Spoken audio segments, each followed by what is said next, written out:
Hello friends, welcome to my study channel.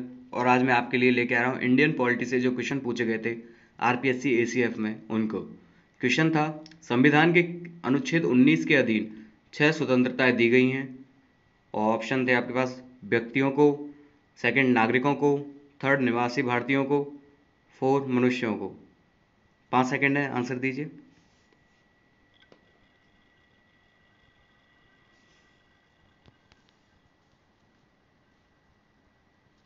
तो यहाँ सही आंसर है नागरिकों को।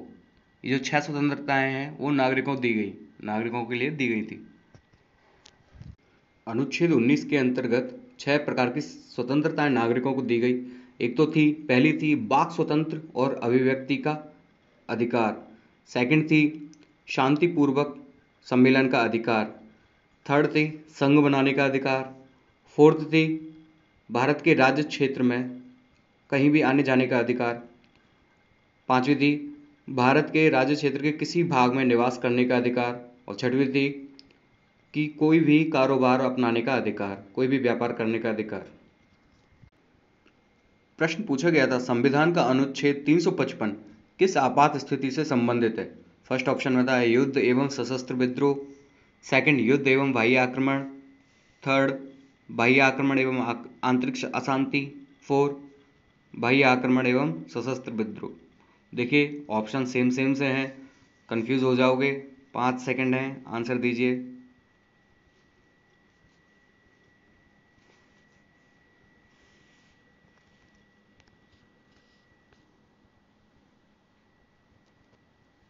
तो यहाँ सही आंसर है तीसरा, बाह्य आक्रमण और आंतरिक अशांति।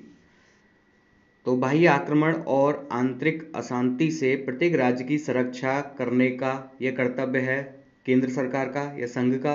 और प्रत्येक राज्य की सरकार का इस संविधान के उपबंधों के अनुसार कार्य किया जाना चाहिए। प्रश्न पूछा गया था, एकमात्र राष्ट्रपति जो निर्विरोध निर्वाचित हैं।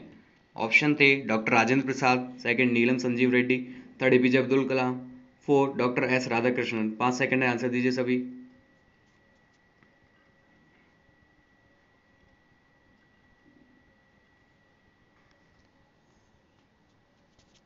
तो यहाँ आंसर है नीलम संजीव रेड्डी। नीलम संजीव रेड्डी निर्विरोध निर्वाचित हुए। देखिए ये हैं नीलम संजीव रेड्डी। नीलम संजीव रेड्डी भारत के छठे राष्ट्रपति के रूप में जाने जाते हैं। और इनका कार्यकाल जो था राष्ट्रपति के रूप में 1977 से और 82 के बीच में रहा था। पहली बार जब इन्होंने राष्ट्रपति पद के लिए चुनाव लड़ा था तो ये बीबी गिरी के कारण हार गए थे, बहुत कम अंतर से हार गए थे। दूसरी बार गैर कांग्रेसियों ने इन्हें प्रत्याशी बनाया और ये विजयी हुए। संजीव रेड्डी भारत के एकमात्र ऐसे राष्ट्रपति थे जो निर्विरोध निर्वाचित हुए।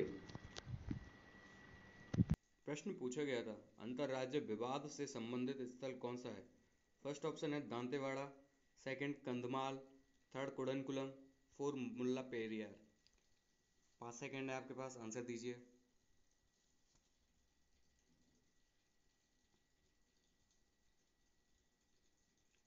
मुल्ला पेरियार जो है वो अंतरराज्य विवाद से संबंधित स्थल है। यह केरल और तमिलनाडु राज्य के बीच में विवाद से संबंधित मुद्दा है। मुल्ला पेरियार एक बांध है। देखिए ये भारत का नक्शा है जिसमें तमिलनाडु और केरल राज्यों को दिखाया गया है। तो ये जो लाल से गोले से निशान में है ये है मुल्ला पेरियार डैम, जो बिल्कुल है तो केरल में है लेकिन तमिलनाडु की सीमा के बिल्कुल करीब है। और ये चित्र है खूबसूरत सा मुल्ला पेरियार डैम का जो पेरियार नदी पर बना हुआ है। और ये है इसका पूरा मैप मुल्ला पेरियार डैम का। देखिए ये पेरियार रिवर से आया है और ये मुल्ला पेरियार डैम है। वीडियो पॉज करके एक बार अच्छे से देखिए इसे। अब बात करते हैं अन्य ऑप्शंस की। पूछा गया था कंधमाल। कंधमाल जो है वो उड़ीसा में, और ये जो लाल घेरे में जो क्षेत्र है यही कंधमाल है उड़ीसा के अंदर। और बात करते हैं अब तमिलनाडु में कुडनकुलम की। कुडनकुलम जो है बिल्कुल तमिलनाडु के बिल्कुल साउथर्न एरिया में है, बिल्कुल तट पर है। तो ये कुडनकुलम है तमिलनाडु में। पोजीशन आपको याद रहनी चाहिए इसकी। और बात करते हैं अब दंतेवाड़ा की, ये ऑप्शन में भी था। तो दंतेवाड़ा जो है वो छत्तीसगढ़ में है। और छत्तीसगढ़ में, और ये जो लाल लाल सा एरिया है ये भारत का नक्शे में, तो ये है दंतेवाड़ा डिस्ट्रिक्ट। प्रश्न पूछा गया था, संविधान की उद्देशिका में किस भारतीय मास का उल्लेख किया गया है? फर्स्ट ऑप्शन बैसाख, सेकंड कार्तिक, थर्ड मार्गशीर्ष, फोर्थ पौष।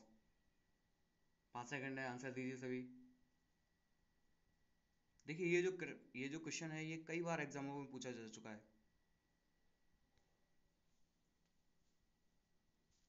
तो यहाँ आंसर है मार्गशीर्ष। भारत की उद्देशिका जो है संविधान की, उसमें मार्गशीर्ष मास का उल्लेख किया गया है।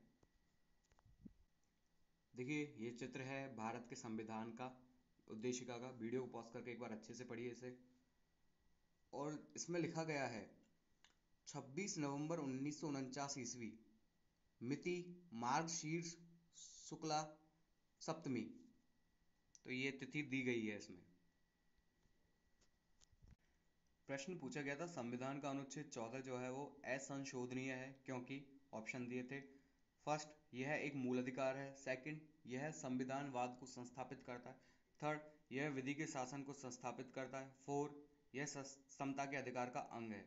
5 सेकंड है, आंसर दीजिए।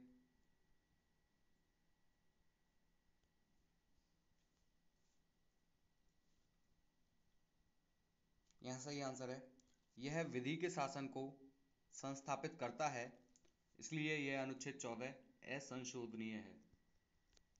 अनुच्छेद 14 जो है भारतीय संविधान भारत के प्रत्येक व्यक्ति को समानता का अधिकार प्रदान करता है। राज्य या भारत के राज्य क्षेत्र में किसी व्यक्ति को विधि के समक्ष समता से या विधियों के समान संरक्षण से वंचित नहीं करेगा। ये इसमें कहा गया है अनुच्छेद 14 में। प्रश्न पूछा गया था, किस बाद के फैसले में यानी किस केस के फैसले में उच्चतम न्यायालय ने यह संस्थापित किया है कि अनुच्छेद 356 के अंतर्गत की गई आपात उद्घोषणा की न्यायिक समीक्षा की जा सकती है। 5 सेकंड है, आंसर दीजिए।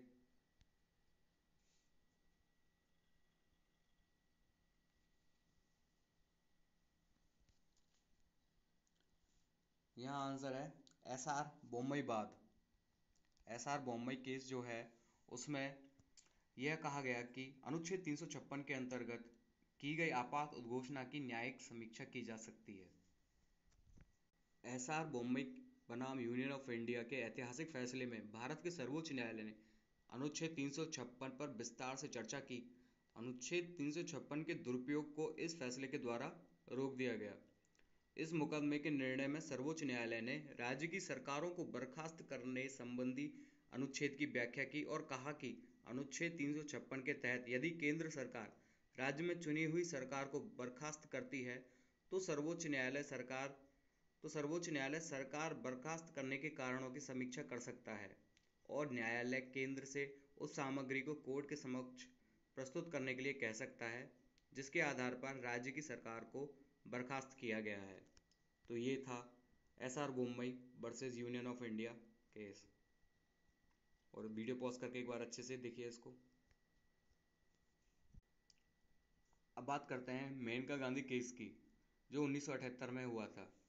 तो वर्ष 1977 में मेनका गांधी का पासपोर्ट उस टाइम की सत्तारूढ़ जनता पार्टी सरकार द्वारा जब्त कर लिया गया था। इसके जवाब में उन्होंने सरकार के आदेश को चुनौती देने के लिए सुप्रीम कोर्ट में एक याचिका दायर की। हालांकि कोर्ट ने इस मामले में सरकार का पक्ष न लेते हुए एक अहम फैसला सुनाया।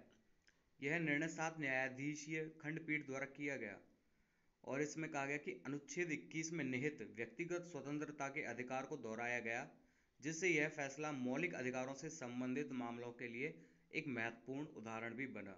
तो ये था मेनका गांधी केस। बात करते हैं हुसैन आरा खातून बनाम बिहार गृह सचिव मामला, जो वर्ष 1979 में हुआ था। इसमें सुप्रीम कोर्ट ने ऐतिहासिक फैसला सुनाया था। इसमें शीर्ष अदालत ने देश की जेलों में बंद 40,000 कैदियों को फौरन रिहा करने का आदेश दिया था। इस मामले के बाद से देश में जनहित याचिका यानी PIL का चलन आया। और रही बात मिनर्वा मिल्स बाद की, ये मैं आपको पिछली वीडियो में बता चुका हूँ अच्छे से RS की में, वहाँ से देख लीजिएगा। प्रश्न पूछा गया था, परिवर्धन एवं निरसन के बाद राज्य सूची में वस्तुतः कितनी प्रविष्टियां हैं? आपके पास ऑप्शन थे, फर्स्ट 60, सेकंड 61, 63, 65। 5 सेकंड है, आंसर दीजिए।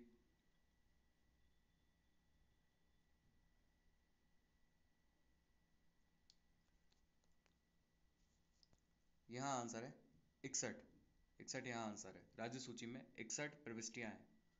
प्रश्न पूछा गया था, निम्नांकित में से कौन प्रधानमंत्री बनते समय सांसद नहीं थे?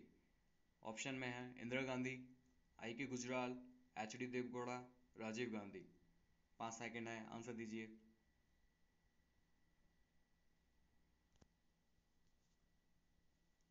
एच डी देवगौड़ा जो थे वो प्रधानमंत्री बनते समय सांसद नहीं थे। देखिए चित्र में है एच डी देवगौड़ा हैं।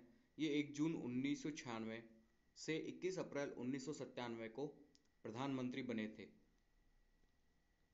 और ये जो चित्र हैं इनके बाद तुरंत ही इंद्र कुमार गुजराल जो थे वो प्रधानमंत्री बने 21 अप्रैल 1997 को, एच डी देवगौड़ा के बाद। प्रश्न पूछा गया था कि राज्यसभा की सीटों के राज्यवार आवंटन से संबंधित संविधान की अनुसूची कौन सी है?